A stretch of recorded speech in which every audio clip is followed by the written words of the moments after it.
ಗದಗ ಜಿಲ್ಲೆಯ ಮುಂಡರಗಿಯಲ್ಲಿ ಹೆಸ್ಕಾಂ ಅಧಿಕಾರಿಯೊಬ್ಬರು ಸಂವಿಧಾನದ ವಿಧಿಗಳನ್ನು ಮತ್ತು ಎಸ್ಸಿಪಿ ಟಿಎಸ್ಪಿ ಕಾಯ್ದೆಯನ್ನು ಬಹಿರಂಗವಾಗಿ ಹೀಯಾಳಿಸಿದ್ದಾರೆ. ಸಮಾಜ ಕಲ್ಯಾಣ ಇಲಾಖೆಯ ಆದೇಶವನ್ನು ಲೆಕ್ಕಿಸದೆ ದಲಿತ ರೈತರಿಗೆ ಸೇರಿದ ಟ್ರಾನ್ಸ್ಫಾರ್ಮರ್ ಅನ್ನು ಅಕ್ರಮವಾಗಿ ಇತರರಿಗೆ ಹಂಚಿಕೆ ಮಾಡಿದ ಹಗರಣ ಈಗ ಬಯಲಾಗಿದೆ.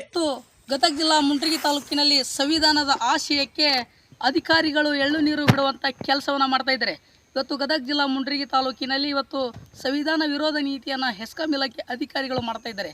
ಇವತ್ತು ಸಾಕಷ್ಟು ಬಾರಿ ಇವತ್ತು ಸರ್ಕಾರದ ಅಧಿಕಾರಿಗಳು ಸರ್ಕಾರ ಹೇಳುತ್ತೆ ಸಂವಿಧಾನವನ್ನು ಉಳಿಸಬೇಕು, ಸಂವಿಧಾನದ ಒಂದು ಮೂಲವನ್ನು ಸಂವಿಧಾನದಂತೆ ನಡ್ಕೊಳ್ಬೇಕು ಅಂತೇಳಿ ಪ್ರತಿ ವರ್ಷವೂ ಕೂಡ ಸಂವಿಧಾನ ದಿನ ಅಂತ ಆಚರಣೆ ಮಾಡ್ತಾರೆ.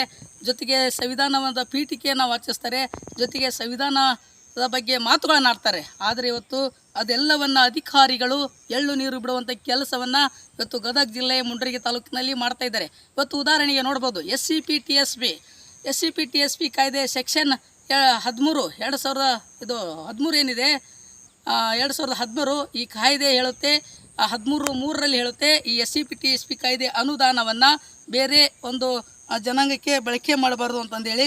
ಜೊತೆಗೆ ಈ ಕಾಯ್ದೆಯ ಸೆಕ್ಷನ್ ಏನು ಹೇಳ್ತಪ್ಪ ಅಂದರೆ SCP-TSP ಸೆಕ್ಷನ್ 3 ಇದು ರಾಜ್ಯದ ಪ್ರತಿಯೊಂದು ಇಲಾಖೆಗೆ ಅನ್ವಯಿಸುತ್ತದೆ ಅಂತೇಳಿ ಸ್ಪಷ್ಟವಾಗಿ ಇದೆ. ಆದರೂ ಕೂಡ ಇಲ್ಲಿ ಮುಂಡರಗಿ ತಾಲೂಕಿನ KB ಇಲಾಖೆ ಅಧಿಕಾರಿಗಳು ಹೇಳ್ತಾ ಇದ್ದಾರೆ ಈ ಒಂದು SCP-TSP ಅನುದಾನ SCP-TSP ಯೋಜನೆ ನಮಗೆ ಅನ್ವಯಿಸೋದಿಲ್ಲ, ನಾವು ಈ ಯೋಜನೆ ಅನುದಾನದ ಅಲ್ಲಿ ನಿರ್ಮಾಣವಾಗಿರ್ತಕ್ಕಂಥ TCಗೆ ಯಾರಿಗೆ ಬೇಕಾದರೂ ನಾವು ಕನೆಕ್ಷನ್ ಕೊಡ್ತೀವಿ, ಇದು ನಮ್ಮ ಇಲಾಖೆಗೆ ಅನ್ವಯಿಸೋದಿಲ್ಲ ಅಂತ ಹೇಳ್ತಾ ಇದ್ದಾರೆ. ಹಾಗಾದರೆ ಸೆಕ್ಷನ್ 3 ಏನು ಪ್ರತಿಯೊಂದು ರಾಜ್ಯದ ಎಲ್ಲ ಇಲಾಖೆಗೆ ಅನ್ವಯಿಸುತ್ತೆ ಅಂತ ಹೇಳ್ತಾ ಇದ್ದಾರೆ. ಆದರೆ ಈ ಸೆಕ್ಷನ್ ಹಾಗಾದರೆ ಸಂವಿಧಾನ ಸುಳ್ಳ? ಇಲ್ಲಿ ನೋಡ್ಬೋದು ನೀವು, ಇವತ್ತು ಗದಗ ಜಿಲ್ಲಾ ಮುಂಡರಗಿ ತಾಲೂಕಿನ ನಾಗರಳ್ಳಿ ಗ್ರಾಮದ ರೈತರ ಒಂದು TC ಏನಿದೆ SCP-TSP ಯೋಜನೆ ಅಡಿಯಲ್ಲಿ ಈ ಒಂದು TCಯನ್ನು ನಿರ್ಮಾಣ ಮಾಡಿರ್ತಾರೆ. ಆದರೆ ಈ TCಗೆ ಇವತ್ತು ಸಕ್ರಮದ ಹಣವನ್ನು ತುಂಬಿರ್ತಕ್ಕಂಥ ಬೇರೆ ವರ್ಗದ ರೈತರಿಗೆ ಇವತ್ತು ಕನೆಕ್ಷನ್ ಕೊಡ್ತಾ ಇದ್ದಾರೆ. ಇಲ್ಲಿ ನೋಡ್ಬೋದು, ಇಲ್ಲಿಂದ ಅಲ್ಲಿವರೆಗೂ ಕಂಬವನ್ನು ಹಾಕಿ ಕನೆಕ್ಷನ್ ಕೊಡ್ತಾ ಇದ್ದಾರೆ. ಆದರೆ ಇದು ಒಬ್ಬ SCP-TSP ಯೋಜನೆ ಅಡಿಯಲ್ಲಿ ಒಬ್ಬ ರೈತರಿಗೆ ಮಾತ್ರ ಅನ್ವಯಿಸುವಂಥ TC ಸಾಮರ್ಥ್ಯವನ್ನು ಆ ರೈತರಿಗೆ ಮೀಸಲಿರಲಿ ಅಂತಂದೇಳಿ ಸರ್ಕಾರ ನೀಡಿರುತ್ತದೆ. ಇಲ್ಲಿ ಇವತ್ತು ನೀವು ನೋಡ್ಬೋದು, ಅಲ್ಲಿವರೆಗೂ ಕೊಂಬವನ್ನು ಹಾಕಿದ್ದಾರೆ. ಆದರೆ ಅಲ್ಲಿ ಪಕ್ಕದಲ್ಲಿರ್ತಕ್ಕಂಥ ರೈತರು ಏನಾದರೂ ಅಲ್ಲಿ ಕಲೆಕ್ಷನ್ಗೆ ಕೊಟ್ಟರೆ ಈ TC ಓವರ್ಲೋಡ್ ಆಗುತ್ತೆ. ಈ TC ಓವರ್ಲೋಡ್ ಆದಾಗ ಆ ದಲಿತ ರೈತನ ಮೋಟರ್ ಸುಡುತ್ತೆ ಅಥವಾ TC ಹಾನಾದರೆ ಅದಕ್ಕೆ ಹೊಣೆಗಾರರು ಯಾರು? ಅಧಿಕಾರಿಗಳು ಹೇಳ್ತಾರೆ ವಿದ್ಯುತ್ ನಮ್ಮದು, ಅಲ್ಲಿ TC ನಮ್ಮದು, ನಾವು ಯಾರು ಬೇಕಾದರೂ ಕಲೆಕ್ಷನ್ ಕೊಡ್ತೀವಿ, ಯಾರು ಬೇಕಾದರೂ ಹಾಕ್ತೀವಿ ಅಂತೇಳಿ. ಹಾಗಾದರೆ SCP-TSP ಅನುದಾನವನ್ನು ಇವರು ವಾಪಸ್ ನೀಡಿದ್ದಾರಾ ಅಥವಾ ಸಮಾಜ ಕಲ್ಯಾಣ ಇಲಾಖೆಯ NOCಯನ್ನು ಪಡೆದಿದ್ದಾರಾ?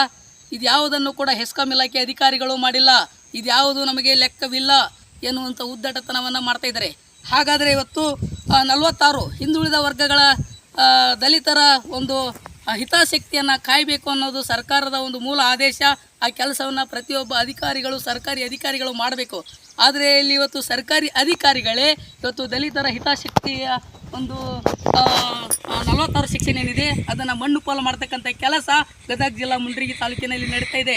ಸಂಬಂಧಪಟ್ಟ ಇಂಧನ ಸಚಿವರು ಹಾಗೂ ಸಮಾಜ ಕಲ್ಯಾಣ ಇಲಾಖೆ ಸಚಿವರು ನಿಜವಾಗೂ ನೀವು ಸಂವಿಧಾನಬದ್ಧ ಆಶಯ ಸಂವಿಧಾನವನ್ನು ಪಾಲನೆ ಮಾಡೋದೇ ಆದರೆ SCP-TSP 2013 ಸೆಕ್ಷನ್ ಏನು 3 ಮತ್ತು 7 ಮತ್ತು 25 ಏನಿದೆ ಇವಕ್ಕೆ ನೀವು ಗೌರವ ಕೊಡುವುದೇ ಆದರೆ ನಿಜವಾಗೂ ನೀವು SCP-TSP ಸಂವಿಧಾನದ ಆಶಯಕ್ಕೆ ನೀವು ಗೌರವ ನೀಡೋದಾದರೆ, ಇದು ನಿಜವಾದ ಆ ಸಂವಿಧಾನವನ್ನು ಪಾಲಿಸೋದಾದರೆ ಇಂಥ ಒಂದು ಹೇಯ ಕೃತ್ಯವನ್ನು ಮಾಡಿರ್ತಕ್ಕಂಥ ಅಧಿಕಾರಿಗಳ ವಿರುದ್ಧ ಆ ಸೆಕ್ಷನ್ನಲ್ಲಿ ಬರ್ತಕ್ಕಂಥ ಪ್ರತಿಯೊಂದು ಕಾಯ್ದೆಗಳ ಒಂದು ಏನು ಕ್ರಮಗಳಿದೆ ಆ ಕ್ರಮಗಳನ್ನು ಕೈಗೊಳ್ಳಬೇಕು. ಸೆಕ್ಷನ್ 25 ಏನು ಹೇಳ್ತಪ್ಪ ಅಂದರೆ 6 ತಿಂಗಳಿಂದ 5 ವರ್ಷ ಒಂದು ಅನುದಾನ ದುರ್ಬಳಕೆ ಮಾಡಿದ ಅಧಿಕಾರಿಗೆ ಜೈಲು ಶಿಕ್ಷೆ ಇದೆ. ಇಷ್ಟೆಲ್ಲ ಗೊತ್ತಿದ್ರೂ ಕೂಡ ಇದು ಯಾವುದಕ್ಕೂ ಡೋಂಟ್ ಕೇರ್, ನಂದು TC, ನಾನೊಬ್ಬ ಇಲಾಖೆ ಅಧಿಕಾರಿ, ನಾನು ಯಾರು ಬೇಕಾದರೂ ಕೊಡ್ತೀನಿ ಅಂತ ಉದ್ದಟತನದ ಮೂಲಕ ನೇರವಾಗಿ ಮಾತನಾಡ್ತಕ್ಕಂಥ KBಯ ಎಕ್ಸಿಕ್ಯೂಟಿವ್ ಇಂಜಿನಿಯರ್ ಆಗಿರ್ತಕ್ಕಂಥ ಸಂತೋಷ್ ಆನೇಕಲ್ ಅವರ ವಿರುದ್ಧ ಈಗ ಅಧಿಕಾರಿಗಳು ಕ್ರಮ ಕೈಗೊಳ್ತಾರಾ ಅಥವಾ SCP-TSP ಹಾಗೂ ಸಂವಿಧಾನದ ಆಶಯಕ್ಕೆ ಎಲ್ಲರೂ ಎಳ್ಳು ನೀರು ಬಿಡ್ತಾರಾ? ಕಾದು ನೋಡಬೇಕಾಗಿದೆ. ಕ್ಯಾಮ್ರಾ ಪರ್ಸನ್ ಜೊತೆ Ranganath Kangal, PN media news, Mundaragi. ಒಂದು ವೇಳೆ 10 ಕಂಬದ ಬಿಲ್ ಆಗಿದ್ರು ಸರ್, ಆಗಿದ್ರೆ ಅವ್ರು ಯಾರು ಮಾಡಿರ್ತಾರೆ ಅವ್ರನ್ನ ಅಂತ ತೊಗೊಂಬರ್ರಿ, ಅವ್ರನ್ನ ರಿಪೋರ್ಟ್ ಮಾಡ್ತೀವಿ ಅಂತ ತೊಗೊಂಬರ್ರಿ. ಯಾವ್ದು ಅಲ್ಲಿ ಯಾವ್ದು ಆಕ್ಚುಲ್ ಏನು ಸ್ಪೀಡ್ನಾಗ ಆಗುತ್ತೆ ಅದನ್ನ ನೋಡಿ. ಈಗ ಏನಾಗುತ್ತೆ, ಕೆಲವೊಂದು ಟೈಮ್ ವರ್ಕ್ ಮಾಡಕ್ ಹೋಗಿರ್ತಾರೆ, ಅವಾಗ ತಕರಾರು ಮಾಡ್ತಾನೆ, ಮತ್ತೆ ಒಂದು ಕಂಬ ಎಕ್ಸ್ಟ್ರಾ ಹಾಕಿ ಮಾಡ್ಬೇಕಾಗುತ್ತೆ. ಅಥವಾ ಶಾರ್ಟ್ ರೂಟ್ ಸಿಗುತ್ತೆ. ಆಮೇಲೆ ಇದನ್ನ ಎಸ್ಟಿಮೇಟ್ ಮಾಡೋ ಟೈಮ್ನಲ್ಲಿ ಹತ್ರ ಒಂದು ಯಾವುದೋ ಲೈನ್ ಎಸ್ಟಿಮೇಟ್ ಹೋದ್ಮೇಲೆ ಒಂದು ಹತ್ರ ಒಂದು ಲೈನ್ ವರ್ಕ್ ಆಗಿರ್ತದೆ. ಈಗ ಇನ್ನೊಂದು ಈಗ ಗಂಗಾಕರಣ ವರ್ಕ್ ಮಾಡಿರ್ತಾರೆ.